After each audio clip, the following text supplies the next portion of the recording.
নমস্কার বন্ধুরা, আজকে আমি ভেজিটেবল চপ বানাবো। তার জন্য বিট আর গাজর ভালো করে ছাড়িয়ে ধুয়ে নিয়েছি। এবার গ্রেট করে নেব। বিট আর গাজরগুলো সব গ্রেটার দিয়ে ঘষে নিয়েছি। এবার আমি কিছু মশলা শুকনো কড়াইয়ে হালকা ভেজে নেব। নিয়ে নিয়েছি আমি গোটা জিরে, ধনে, তেজপাতা, দারচিনি, লবঙ্গ, এলাচ আর শুকনো লঙ্কা। এবার আমি শুকনো কড়াইয়ে ভেজে নেব হালকা করে।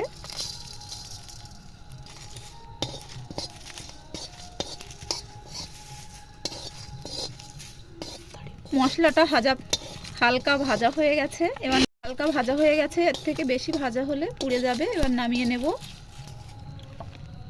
এবার আমি কড়াইয়ে তেল দেব।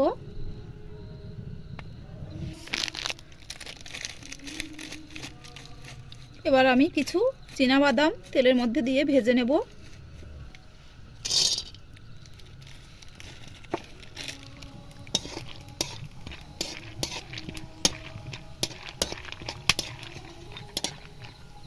ভাজা হয়ে গেছে, এবার তুলে নেব। ভালো করে তেল ছেঁকে ছেঁকে তুলে নেব। এবার ওই তেলের মধ্যে দিয়ে দেব 5 ফোড়ন, আদা কাঁচা লঙ্কা বাটা, আদা কাঁচা লঙ্কা কাঁচা গন্ধ চলে গেছে। এবার দিয়ে দেব গ্রেট করা বিট আর গাজর।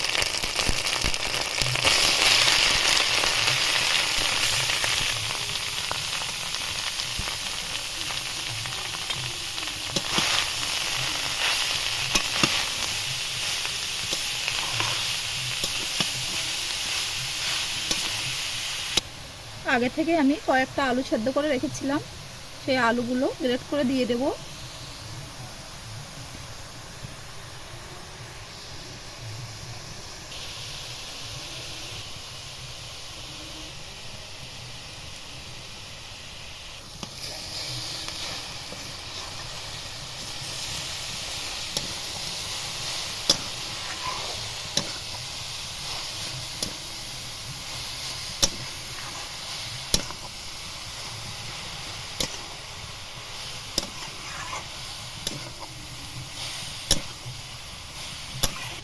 এবার দিয়ে দেব স্বাদ মতো লবণ,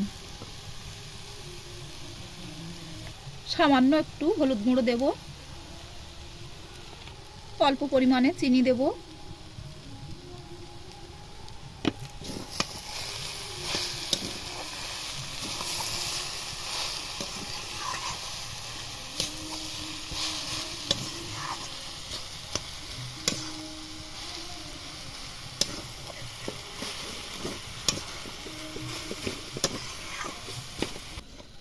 ছয় 7 মিনিট ধরে রান্না করে নিয়েছি।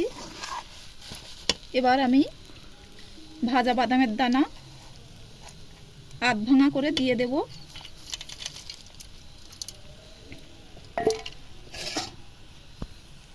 এবার দেব ধনে পাতা কুচি,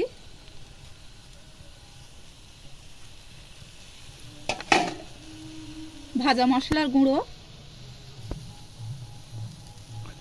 শুকনো খোলায় যে মশলাটা আমি ভেজে রেখেছিলাম সেটা দিয়ে দিলাম।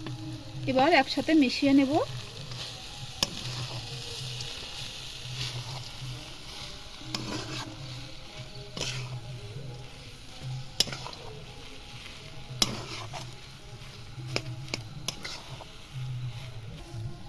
ভালোভাবে মিশিয়ে নিয়েছি, এবার নামিয়ে নেব। এদিকে আমি একটা ব্যাটার বানিয়ে নেব ময়দা দিয়ে। সামান্য একটু লবণ দেব, সামান্য লঙ্কার গুঁড়ো দেব।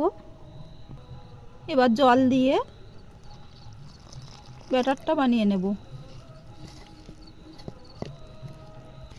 ব্যাটারটা ভালোভাবে এরকমভাবে ফেটিয়ে নিয়েছি, এর ঘনত্বটা এরকম হয়েছে। এবার সবজিটা আমি ঠান্ডা করে নিয়েছি। এবার লম্বা লম্বা শেপ দিয়ে নেব।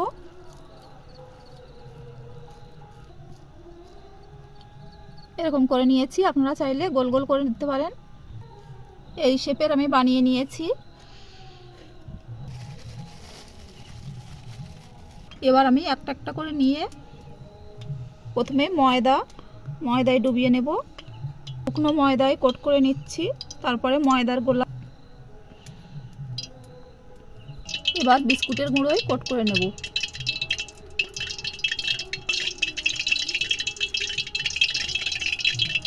এবার কড়াইয়ে তেল দিয়ে দিয়েছি, একটা একটা করে এবার কড়াইয়ে ছেড়ে দেব তেলের মধ্যে। এবার একে একে সবগুলো উল্টে দেব।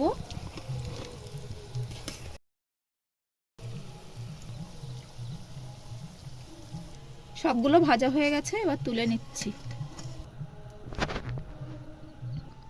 বন্ধুরা, আমার ভেজিটেবল চপ কমপ্লিট হয়ে গেছে। তো এই রেসিপিটি আপনারাও বাড়িতে বানিয়ে খাবেন, খুব ভালো লাগবে। আর নতুন নতুন ভিডিও পেতে আমার চ্যানেলটি সাবস্ক্রাইব করে রাখবেন, আর লাইক, কমেন্ট, শেয়ার করে আমার পাশে থাকবেন।